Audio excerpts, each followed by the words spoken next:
Sa mga bago sa YouTube channel ko, huwag kalimutang mag-subscribe, like and share para naman mapakinggan ng iba ang nobelang ito. Sa gustong magpa-shoutout, comment lang sa baba. Ang nakaw na sandali namin ni Kuya Bayaw. Full Stories. Ako si Catherine. Single ako at walang boyfriend. Nakikitira ako sa bahay nila ate.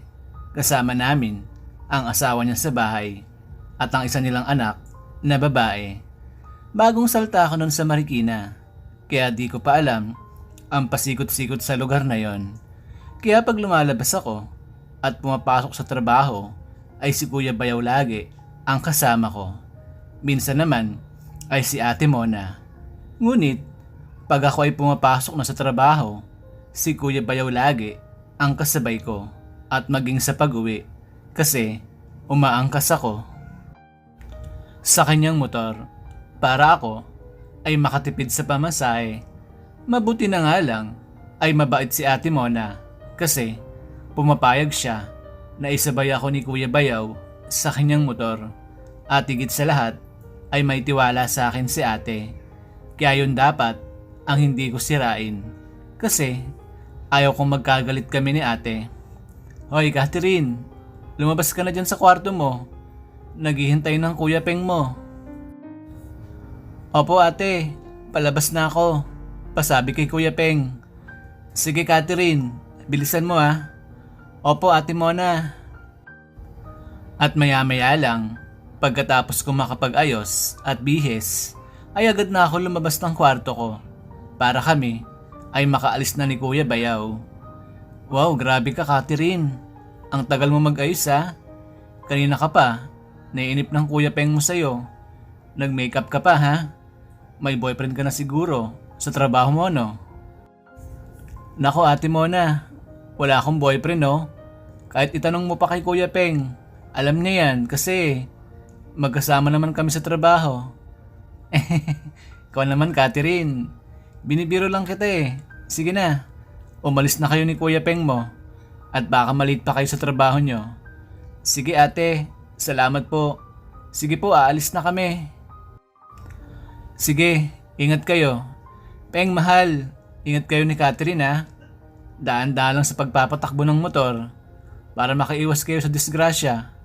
Sige mahal, salamat sa paalala mo. Sige, aalis na kami ha. Halika na Catherine, sumakay ka na. Baka malate pa tayo. Sige Kuya Peng, salamat po. At habang nasa biyahe na kami ni Kuya Bayaw, ay bigla siyang nagsalita. At eto, ang sinabi niya sa akin. Catherine, ang ganda mo ngayon. Bagay pala sa'yo, yung may makeup, saka ang bango mo. Ngayon ah, sobrang bango mo, grabe. May boyfriend ka na siguro no? Nako Kuya Bayaw, wala akong boyfriend no? Ikaw talaga kuya. Ikaw na nga yung kasama ko araw-araw eh. Imposible naman na di mo alam na wala talaga akong boyfriend. Tapos, kasama pa kita sa trabaho.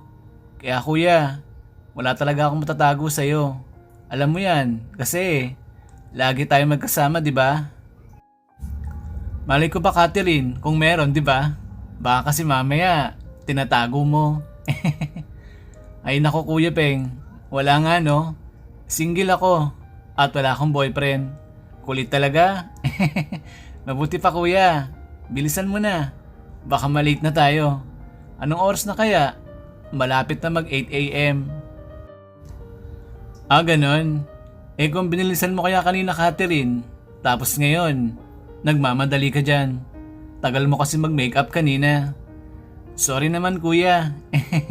Hayaan mo bukas, aagahan ko na. At bibilisan ko na. Sige Catherine, siguraduhin mo lang ha. Para di tayo magahol sa oras.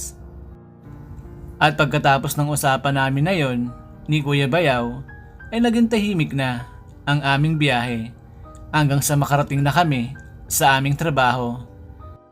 Halika na Catherine, andito na tayo sa trabaho natin. Daan-daan lang sa pagbaba ha, baka matalisod ka ulit. Paano di ako matatalisod kuya? Ang taas-taas kasi ng motor mo. Ay nako, mabuti pa kuya. Ikaw nang maunang bumaba, tapos Alalayan mo ako ha, para sure na di ako matumba. Sige Catherine, ganun na lang ang gagawin ko. Wait lang ha, huwag ka munang bumaba dyan, okay? Okay, sige kuya. At nang makababa na si kuya, ay agad niya akong inalalayan. Nung una, ay nakahawak lang siya sa kamay ko. Ngunit makalipas lang ng ilang sandali, ay bigla niya akong hinawakan sa aking bewang. Kaya dahil doon, ay nailang talaga ako sa ginawa niya na yon. Kasi nga, yun ang unang beses na gawin yun sa akin ni Kuya Bayaw. Kaya naman, kahit na ilang ako nun, ay di ko na lang yun pinansin. Deadma lang at ako ay ngumiti na lang sa kanya. At maya-maya lang, habang ganun ang sitwasyon namin ni Bayaw, ay bigla siyang napangiti sa akin at sabay sabi ng salitang to, Catherine, tumataba ka ata ah." Pero okay lang. Ganitong katawan naman ang gusto ko. Chubby, na may pagka-sexy. Ay nako Kuya Bayaw, ewan ko nga sa'yo. Mabuti pa halika na. Malilate na tayo oh. Park mo na ng maayos yung motor mo. Para kang sira dyan. May paganyan-ganyan ka pa dyan. Baka mamaya, madinig ka ni Ate Mona. Mag-isip yun ng kung ano sa atin. Alam mo naman ng ate ko, silosa yon. At saka ayaw kong masira ang tiwala niya sa akin. Kaya kuya, pag nasa bahay tayo wag mo akong pupuriin ng ganon. Naku, yari tayo kay Ate Mona. Alam ko naman yung Catherine. Kaya nga dito lang kita pinupuri nang di madinig ng ate mo. Sige, mauna ka na doon. Aayusin ko lang tong motor ko. Sige Kuya Peng, bilisan mo ha. Marami tayong gagawin ngayon doon sa bodega. Alalahanin mo, 4 na truck ang dumating na deliver kahapon. Kaya dapat matapos natin yun bago mag 5 PM. Kasi bukas, may parating ulit na deliver. Oo sige, bibilisan ko na. Eto na nga oh. Warehouse man pala si Kuya Bayaw. Ako naman ay checker. Kaya lagi kami magkasama ni Kuya Bayaw sa trabaho. At siya din pala ang nagpasok sa akin dito sa trabaho ko ngayon. Kaya naman, malaki ang pasasalamat ko sa Bayaw ko. At ang ando na kami sa loob ng warehouse, ay sinimulan na namin agad ang trabaho. Para naman, matapos agad namin yon ng mas maaga. Catherine, bilisan mo mag-check at magbilang para matapos agad tayo dito. Kuya naman, alam mo naman na bago lang ako dito sa trabaho ko, di ba? Sige ka, pag nagkamali ako ng bilang, iyari tayo. Pati ikaw ay mag-aabono niyan. Kaya pagtiyagaan mo na ako, kahit mabagal ako magbilang at kumilos. At least, sure di ba? Ay nako, sige, wala naman ako magagawa. Sige na, trabaho na. Okay, sige Kuya Bayaw. At habang kami ay nagtatrabaho ni Kuya, ay napapansin ko siya na bahagyang sumusulyap sa aking cocomelon. Ngunit dahil bayaw ko naman siya at wala yun sa akin mali siya, ay deadman na lang ang ginawa ko nun at nagpatuloy lang ako sa aking pagtatrabaho. At pagsapit ng tanghalian, ay sabay kami nag-break at kumain ni Kuya Bayaw. At habang kumakain kami doon sa loob ng warehouse, ay bilang nagsalita si Kuya Bayaw. Catherine, napansin ko, di mo ata kamukha ang Ate Mona mo. Ba't ganon? Kuya, di ba nasabi sa'yo ni Ate Mona na half-sister lang kami? Magkapatid lang kami sa ama. Kaya yun sigurong dahilan. Ba't di kami magkamuka? Ay ganon. Walang nabanggit sa akin ng Ate Mona mo na kayo ay half-sister lang pala. Sa'yo ko lang nalaman to Malihim talagang kapatid mo na yon. Nako, ganun ba kuya? Ano ba yan? Ang daldal ko naman pala. Uy kuya, wag mong sasabihin na nasabi ko na sa yung bagay na to Hayaan na lang natin si Ate Mona na siya ang magsabi sa'yo. Magpanggap ka na lang kuya na wala kang alam Nako, yari ako dun. Ang daldal ko kasi Di nga halata na madaldal ka. Hayaan mo, wala akong sasabihin sa ate. Mona mo, marunong naman ako magtago ng lihim Kaya mapagkakatiwalaan mo ako Catherine. Sige Kuya Peng, aasahan ko yan ha. Naku baka mamaya, isa ka din na madaldal, nakagaya ko. Pag nagkataon, lagot talaga ako kay ate. Sige na kuya, tuloy na natin ang pagkain. At 1 oras lang naman, ang break natin dalawa. At ang matapos na kaming kumain ng bayaw ko, ay nagkanya-kanya kaming pahinga. Si kuya, natulog muna. Ako naman, ay nilibang ko muna ang sarili ko, gamit ang aking cellphone. At nang matapos ng oras, ng lunch break namin ni Kuya Bayaw, ay agad na kaming bumalik sa trabaho. At pagkalipas ng mga oras, ay natapos naman namin lahat ng trabaho. Kaya nakauwi kami na maaga ng bayaw ko. O ayan Kuya Peng ha, sakto 5 PM, nakapag-out tayo ngayon. Tapos sasabihin mo, mabagal akong magbilang. Ngayon na naman tayo natapos ng maaga. Kung di ko pa sinabi sa'yo na bilisan mo, malamang di pa tayo tapos ngayon. Sana Catherine, laging ganito ha, para maaga tayo makauwi ng bahay. Sige kuya, susubukan ko. Halika na, umuwi na tayo. At paglabas namin sa warehouse, ay umuulan pala siya. Kaya dahil doon, ay di muna kami nakaalis ni Kuya Bayaw. Nagpatila muna kami doon sa loob ng warehouse. Hanggang sa uminto ang malakas na ulan. Ang kaso, 1 oras mahigit nang lumilipas, ay ang lakas pa din ng ulan. Kaya naman, di kami makauwi sa bahay. Naku Kuya Peng, titigil pa bang ulan na yan ha? 1 oras na tayong stranded dito sa warehouse. Baka mamaya, bigla nang bumahan yan. Mas lalo tayong di makakauwi kuya. Kung magpakabasa na kaya tayo kuya, total, pauwi naman na tayo di ba? Nako Catherine, baka mabasma tayo niyan. Alam mo naman di ba? Sobrang init kanina sa warehouse. Halos maligo na tayo sa pawis kanina. Tapos ngayon, magpapakabasa tayo. Mabuti pa, maghintay muna tayo ng ilang sandali. Titigil din yan. Magpatila muna tayo dito. Mas safe tayo dito. Saka delikado din. Madulas ang daan yan. Lalo na, medyo kalbo na yung gulong ko sa likod. Sa sahod ko pa yun mapapalitan. Ay, ganun ba kuya? Sige, pag 7 PM, umuulan pa din. Umuwi na tayo ha. Magpakabasa na tayo sa ulan na yan. Sige Catherine, ganun na lang ang gawin natin. Pero sana tumigil siya bago mag 7 PM. Ayaw ko talaga kasi magpaulan. Baka mamaya, magkasakit ako. Alam mo naman, may anak kami ng ate mo. Kaya bawal ako magkasakit. Oo nga kuya eh. Kaso no choice tayo. Kaysa ma-stranded tayo dito na matagal di ba? Gusto ko na kaya mahiga at magpahinga Kuya Bayaw. Ang sakit na kasi ng balakang ko at likod. Nako, pareho tayo. Masakit din ang katawan ko. Papamasahe nga ako mamaya sa ate mo pag uwi natin sa bahay. Wow, sana all. May nagmamasahe.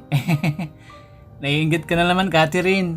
Kung gusto mo, ako na lang ang magmasahe sa'yo. Willing naman ako na gawin yon. Ay nako Kuya Peng, tumigil ka dyan. Dami mong alam, loko ka talaga. Sabi mo kasi sana all, may nagmamasahe. Kaya nga ito, nagpipresenta na ako sa'yo. Baka sakaling pumayag ka, naisip ko lang naman yon. Ay nako Kuya Bayaw, bawal no? Baka magka-problema tayo niyan. O ayan na kuya, tumigil na ng bahagya ang ulan. Halika na, umuwi na tayo. Baka mamaya, bigla pa yan lumakas. At pagkatapos nun, ay umuwi na nga kami ni Kuya Bayaw. Nang oras na yon, ay nais ko talaga sana magpamasahe kay Kuya Bayaw. Kaso, nag-aalangan ako. Baka kasi mamaya, saan pa yun mapunta? Maganda na, yung umiwas ako. Lalo na bayaw ko siya at asawa siya ni ate. At ang mapaandar na ni Kuya Bayaw yung motor niya, ay agad na kaming umalis. Ang kaso, di pa man kami nakakalayo, ay muling bumuhos ang malakas na ulan. Kaya dahil doon, ay nabasa kaming dalawa. At ang masaklap pa doon, ay ang lalim ng baha sa dadaanan namin na kalsada. At maraming mga motorista ang na-stranded sa kalsada. At isa na kami doon. Naku Kuya Peng, paano yan? Hindi din pala tayo makakauwi Ang lalim ng baha oh. Wala naman tayong ibang dadaanan. Saka... Sure ako, halos lahat ng kalsada niya naibaha na din. Sana pala, di mo na tayo umalis dun sa warehouse no? Sarado na yun di ba? At nasa gwardiya na yung susi. Paano kaya to kuya? Tapos eto, basang-basa na tayong dalawa. Nilalamig na ako, Hais. Ikaw kasi mapilit ka eh. Sabi sa'yo, huwag muna tayong umalis dun sa warehouse. Yan tuloy, basa na yung mga damit natin. Paano na yan? Sorry naman Kuya Bayaw. Di ko naman akalain na babahan ng ganito katindi. Mukhang matatagalan pa yan bago humupa. Gutom na din ako. At pagkatapos ko yun masabi sa bayaw ko, ay bigla siyang nagsalita. At saka siya may tinuro sa akin na isang building. At pagtingin ko sa building na yon, ay isa palang hotel ang tinuturo sa akin ni Kuya. Catherine, kung okay lang sa'yo at payag ka, diyan muna tayo sa loob para makapagpahinga tayo na maayos. Saka nilalamig na din ako at gutom na. Ano, tara na sa loob, dali. Nang sandaling yon, ay nag-aalangan ako kung sasama ba ako kay Kuya Bayaw dun sa loob. Kasi parang di ata tama na pumasok kami dun sa loob ng magkasama, lalo na magbayaw kami at hipag niya ako. Kaya naman, natameme ako nun at di ako nakapagsalita kasi nga nag-iisip pa ako ng mga oras na yon. At maya-maya lang, habang ako'y nag-iisip pa, ay agad nang hinawakan ni Kuya Bayaw yung aking kamay at sa kanya na ako pinasakay sa motor niya para makapunta na kami doon sa building na tinuturo niya sa akin. Ako naman ng mga oras na yon ay wala nang nagawa pa kundi sumama na lang sa kanya kasi nga gusto ko na din magpahinga. At isa pa ng oras na yon ay gutom na din ako. Kaya gusto ko na din makakain ng masarap na pagkain. At nang ando na kami sa loob, ay sinabi sa akin ni Kuya Bayaw na isang kwarto lang ang kukunin namin. Kasi nga, may kamahalan daw ito.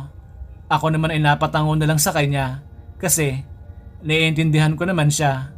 Kasi di naman ganun kalaki ang aming mga sahod. Sapat lang para sa panggastos sa araw-araw. At ang nasa loob na kami, ay agad nilak ni Kuya Bayaw yung pintuan. At nang mailak niya na yon, ay agad lumapit sa akin si Kuya.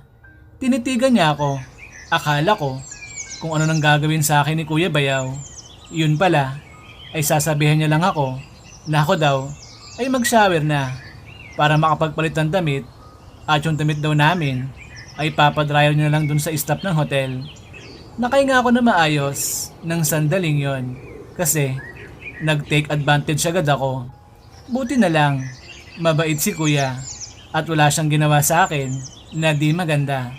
Kaya dahil doon ay napahanga niya ako. Kasi gentleman naman pala siya. At pagkatapos nun ay agad na nga ako nag-shower. Si Kuya naman ay naghintay lang sa akin doon sa labas. At mabuti naman ng mga oras na yon ay nagpahiram ng damit ang hotel na pinasukan namin ni Kuya. Kaya dahil doon ay makakapagpalit kami at kami ay dinalalamigin. At pagkatapos kong maligo ay si Kuya naman ang sumunod. At habang siya'y naliligo ay tulala akong nag-iisip. Paano kaya kung maisip ni Kuya Bayaw na ako ay mapaligaya niya? Ano kaya magiging desisyon ko nun? Papayag ba kaya ako? Tanong ko sa aking sarili na naguguluhan na. At naisip ko na sana di na lang pala ako sumama sa kanya dito. Sana pala doon na lang kami nagpatila sa warehouse. Ngunit magsisiman ako ay huli na kasi andito na kaming dalawa sa loob. At ang matapos maligo si Kuya Bayaw ay agad na kaming kumain ng aming hapunan. At nang tapos na kaming kumain nun ay tinawagan muna ni Kuya si Ate Mona. Sinabi niya yung sitwasyon naming dalawa. Siyempre as usual, di niya sinabi na nasa loob kami ng hotel, nagpatila ng ulan at ng baha. Kasi malamang mag-iisip yun ng di maganda si ate. Kahit sinong tao naman kasi ay ganun talaga ang iisipin. At pagkatapos mag-usap nila Bayaw at Ate Mona, ay sinabi sa akin ni Kuya Bayaw na siya daw ay may higa muna. Gawa nga daw na masakit ang katawan niya. Catherine, may higa ka na din dyan at magpahinga ha. Pag wala nang baha sa labas, uuwi na din tayo sa bahay.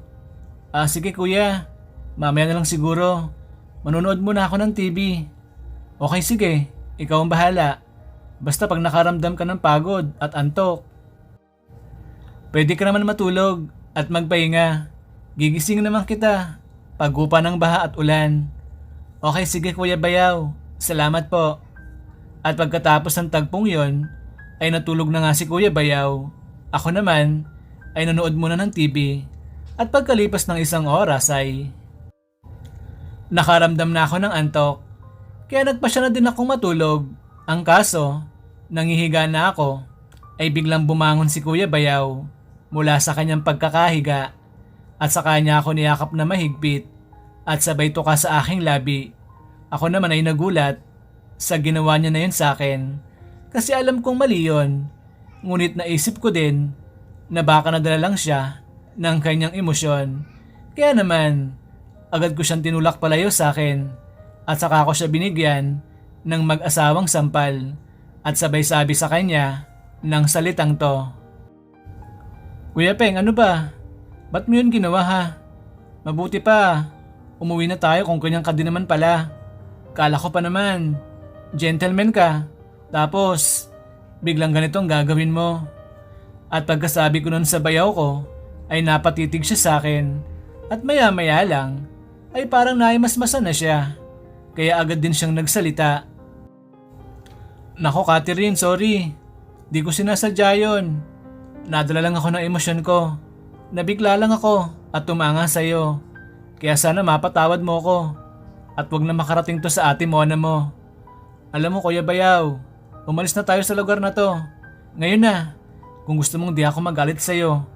At baka malagdagan ko pa yung pagsampal na ginawa ko sa'yo, leche ka. Oo sige Catherine, aalis na tayo.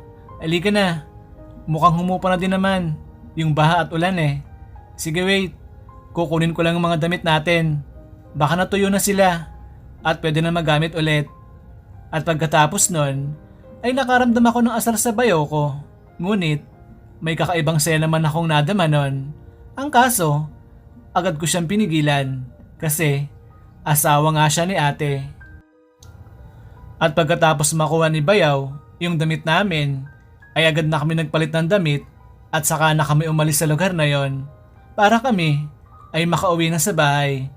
Nakarating kami ni Kuya Bayaw ng bahay nang walang imika na dalawa kasi malamang ay napahiya si Kuya sa ginawa niya na yun sa akin. Ako naman sa buwisit ko ay di ko talaga siya kinausap at ang nasa bahay na kami ay agad pasok ako sa kwarto ko. Si Kuya naman ay pumasok na din sa kwarto nila ni ate para siya ay makapagpahinga na. Kinabukasan, araw ng linggo nun, pareho kaming walang pasok ni Kuya Bayaw. Kaya naman, tanghali na ako nagising at nang magising ako ay agad bangon ako mula sa aking pagkakahiga. Ang kaso, bigla ko naalala yung ginawang pagtuka sa akin ni Kuya Peng kagabi nang kami ay magkasama sa lugar na yon. At nang maalala ko siya, ay bigla ako napahawak sa aking labi at nasabi ko sa aking sarili na na-miss ko yung ganon. Pilya na naiisip ko ng sandaling yon. At pagkatapos ko maisip yon, ay nagpasya na ako lumabas ng kwarto ko. At paglabas ko, ay agad ko nakita sila ate Mona at Kuya Bayaw na nag-uusap sila sa sala. At pakiramdam ko ay kakatapos lang nila kumain ng agahan. Nang makita ako ni ate Mona, ay agad niya naman akong tinawag. Ako naman ay lumapit din sa kanya agad. Ate, bakit mo ako tinawag? Catherine, kamusta ka? Na-stranded pala kayo kagabi ng kuya mo ah. Buti, mabilis sumupang baha nun. Pasensya ka na, kung di ko na kayo nahintay ah. Inaantok na kasi ako nun. Napagod ako sa pag-aalaga sa anak namin, ni Kuya Peng mo. Wala yun ate, okay lang. Pagka-uwi din naman namin ni Kuya Peng kagabi, natulog na din ako nun. Kasi napagod din talaga ako. Okay sige Mona. Nga pala mamayang hapon, aalis ako ha. At bukas nang uwi ko ng umaga. Kasama kong anak namin ni Peng. Pupunta muna ako kila mama at papa natin. Magdadala ako ng mga groceries nila. Alam mo, naman mga senior na sila. Kaya hirap nang lumabas-labas ng bahay. Saka bibigay ko na din sa kanila yung pinabibigay mo na pera. Sayang, kung wala ka sanang pasok bukas, isasama sana kita. Oo nga ate, may pasok din ako bukas. Saka maglalaba din ako ng mga damit ko ngayon. Kaya yon, kahit day off ko, may gagawin. Din ako, kaya hindi rin ako makakasama sa iyo ngayon. Hais, sayang naman. Miss ko na din sila mama at papa. Di bale, pag nagka-time ako, papasyalan ko na lang sila doon sa bahay. Sige Catherine, ganoon na lang ang gawin mo ah. Nga pala, bibilin ko sa yung Kuya Peng mo ah. Pakibantayan mo, baka mamaya, lumabas na naman ito at mag-inom. Mahal, may usapan. Tayo ah, huwag ka nang lumabas ngayon. Baka mamaya, magpakalasing ka na naman dyan. Walang kasama si Catherine dito sa bahay. Baka mapano siya dito. Alam mo naman sa lugar natin, madaming Lupin the Third dito. Oo sige mahal, pangako. Di ako lalabas ngayon. Dito lang ako sa bahay. Basta ingat ka na lang mamaya pag alis mo ah. Okay sige mahal. Mabuti naman kung ganon. Sige na Catherine, mag-almusal ka na. Baka gutom ka na yan. Sige ate, salamat. At bago ako umalis sa harapan nila Ate Mona at Kuya Peng, ay nagkatinginan pa. Kaming dalawa ni Kuya Bayaw nang di nalalaman ni Ate Mona kasi mabilis lang yon at saglit lang talaga siya.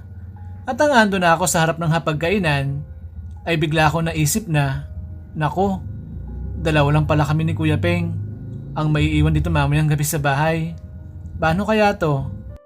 Nag-aalala at may halong kaba na naiisip ko ng oras na yon. Ngunit sinabi ko na lang sa isipan ko na pagkatapos ko maghapunan mamaya ay di na ako lalabas ng kwarto para makaiwas ako sa bayaw ko. Agad ko nang tinapos ang pagkain ko ng agahan kasi maglalaba pa ako ng damit ko nun at pagkatapos nun ay agad na ako naglaba at ang matapos ko na yung nilalabahan ko ay kumain muna ako ng tanghalian ko at saka na ako nagpahinga maghapon sa aking kwarto. 8 PM, nagising ako kasi nga nakaramdam na ako ng gutom nun. Kaya naman, dali-dali na ako lumabas ng aking kwarto at paglabas ko sa kwarto ko ay agad kung nakita si Kuya Peng na nagiinom ng alak mag-isa dun sa sala at bigla ako naalala. Napupunta nga pala si Ate Mona ngayon kila mama at papa. Malamang ay nakaalis na siya kanina pa. Kaya dahil doon ay parang natigilan na ako at parang gusto ko nang bumalik sa kwarto ko at titiisin ko na lang ang aking gutom. Ang kaso dahil gutom na talaga ako noon ay naglakas loob na lang ako na kumain na. Bahala na kung makita ako ni Kuya Peng na kumakain ng hapunan. At yun na nga, di pa man ako nakakapagsandok ng aking mga kakainin ay agad niya na ako nakita. Kaya dahil doon ay agad siyang tumayo mula sa kanyang pagkakaupo at saka na siya lumapit sa akin habang hawak-hawak niya yung isang boteng alak.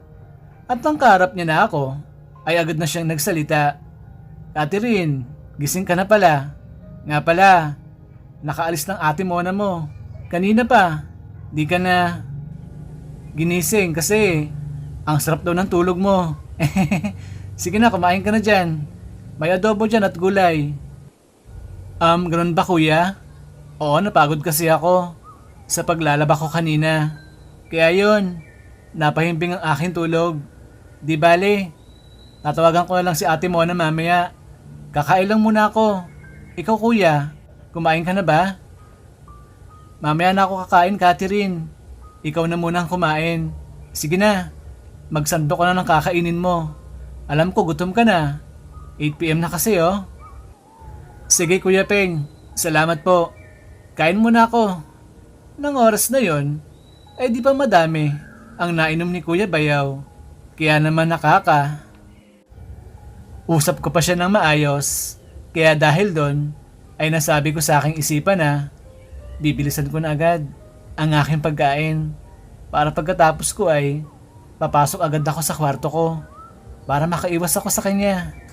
At pagkalipas ng ilang mga minuto ay natapos din ako sa aking pagkain kaya agad na akong bumalik sa aking kwarto. At pagdaan ko sa harap ni Bayaw ay agad niya akong tinawag. Kaya naman, no choice ako ng sandaling yon kundi lingunin siya at tanungin kung ano bang kailangan niya sa akin. Kuya Peng, bakit? May kailangan ka ba sa akin? Catherine, tapos ka na palang kumain. Opo kuya, kakatapos ko lang. Sige po, pasok muna ako sa kwarto ko. Papahinga na ako. Bukas kasi, may pasok ulit tayo, di ba? Kaya kuya, pahinga ka na din. Baka mapuyat ka niyan. Mamaya na ako matutulog at magpapahinga, Catherine. Uubusin ko pa tong alak ko. Nga pala, Catherine, nais ko sanang humingi ulit sa'yo ng tawad. Tungkol doon, sa nagawa ko kagabi sa'yo. Nahihiya ako sa ginawa ko na yun sa'yo. Alam mo na, dala lang ng emosyon ko. Wala na yun sa akin, Kuya Peng. Basta, wag mo nang uulitin yun ha. Kasi baka mayari tayo. Kay Ate Mona, baka malaman niya yun. Kahit pagtuka lang ang ginawa mo sa labi ko. Nako, laking gulo talaga yan, Kuya Peng. Kaya inuulit ko po, wag mo nang gagawin yun ha. Para wala tayong maging problema na dalawa. At pagkatapos ko yun sabihin sa bayaw ko, ay agad niya ako nilapitan. Hinawakan niya yung magkabila kong braso at walang kaabog-abog ay muli niya akong tinuka sa aking labi. Gulat na gulat talaga ako nun kasi biro mo, kakasabi ko lang sa kanya na wag niya akong tukain sa labi ko pero muli niya ulit ginawa sa akin ngayon. Kaya naman ng sandaling yon ay nakaramdam ako ng kaba at pag-aalala kasi nga alam kong di yun tama. Kaya naman dahil doon ay muli kong inawat si Kuya Peng. Kuya Peng, hoy, ano ba? Kakasabi ko lang ngayon, di ba? Na wag mo nang gawin to. Pero, ba't ginawa mo na naman siya? Ngunit, pagkasabi ko nun sa kanya, ay tinitigan niya lang ako at saka niya ako niyakap. At pagkatapos nun, ay nakatingin lang siya sa aking cocomelon na may laban din naman. At ilang saglit lang, ay bigla na siyang nagsalita. Catherine, matagal na akong nagtitimpi sa'yo. Gusto talaga kita, Catherine. Ang bango-bango mo talaga. Ngayon, magagawa na kitang mapaligaya. Halika na, dali. At ang madinig ko yung sinabi sa akin ni Kuya Bayaw, ay nanigas ang katawan ko. Kasi natakot talaga ako nun sa kanya. Kaya naman, ng mga oras na yon, ay nakatulala lang ako habang nakatingin sa kanya. At dahil wala akong imik nun at tulala, ay biglang tinapat ni Kuya Bayaw yung bibig niya sa aking tenga at sa kanya sinabi sa akin at binulong ang salitang to. Catherine, huwag kang matakot sa akin. Relax ka lang, okay? Wala naman akong gagawin sa'yo na di maganda. Sure naman ako, gusto mo rin tong gagawin ko sa'yo na pagpapa. Ligaya, kaya halika na. Simulan na natin. Wag mo nang pigilan ng sarili mo na maranasan to at maging masaya ka. Tiyak ako, may ibigan mo din to. Pagkatapos kitang mapaligaya. At pagkatapos niyang masabi sa akin yon, ay muli na naman niya akong tinuka sa aking labi. Nang oras na yon, ay hinayaan ko na lang siya na gawin niya yun sa akin. Kasi nga, nakakadama na ako ng saya nun at parang nawala na din ang kaba ko. At takot sa kanya. Ewan ko ba, di ko alam ba't ganun bigla ang aking naramdaman. Kaya naman, nang hilingin niya na sa akin na ako ay gusto niya ng mapaligaya, ay di na ako nakapagsalita. Tumango na lang ako at nginitian na siya. Kaya naman dahil doon, ay di na siya nagsayang pa ng oras. Kaya agad nilang ginawa sa akin ang pagpapaligaya na gusto niya. At pagkatapos ako mapaligaya ni Bayaw, ay wala kaming imik pareho. Kaya nakatulog na lang kami ni Bayaw nang magkayakap at masaya. Kinaumagahan nang magising kami, ay nagtitigan lang kaming dalawa. Animoy nagkakailangan pa kami pareho. Dahil doon, sa nangyaring pagpapaligaya niya sa akin kagabi. Kaya naman kahit nagkakailangan kami noon ni Bayaw, ay sabay pa din kaming pumasok na dalawa sa trabaho. At hanggang sa makarating kami sa trabaho, doon sa warehouse, ay wala talaga nagsalita sa amin ng bayaw ko. At nang ando na kami sa loob ng warehouse, ay agad hinawakan ni Bayaw yung kamay ko. At ako ay dinala niya sa pinakadulo ng warehouse na kaming dalawa lang ang tao doon. At ang ando na kaming dalawa ay agad niya akong niyakap at sabay sabi sa akin ng salitang to, "Catherine, gusto kita. Nais kitang mapaligaya ulit ngayon. Sana pumayag ka muli." "Kuya Bayaw, si Ate Mona paano siya? Yari tayo doon. Wala siyang malalaman, Catherine. Ilihim na lang natin itong nakaw na sandali nating dalawa. Kung papayag ka, akong bahala sa'yo, Catherine. Matagal na kitang gusto at gusto ko lagi kitang papaligayahin. Ano, payag ka ba?" Nang itanong yun sa akin ni Bayaw, ay nadala na ako ng emosyon ko. Kaya naman, agad-agad na akong sumagot sa kanya ng oo. "Sige Kuya Bayaw, ikaw ang bahala. Sige, kung yun ang nais mo, payag ako. Basta sana, walang malaman si ate ha. Kasi ayaw kong mag-away kami nun. Ano kuya? Mapapangako mo ba sa akin yun ha? Na walang malalaman ng ate ko tungkol sa nakaw na sandali natin at relasyon?"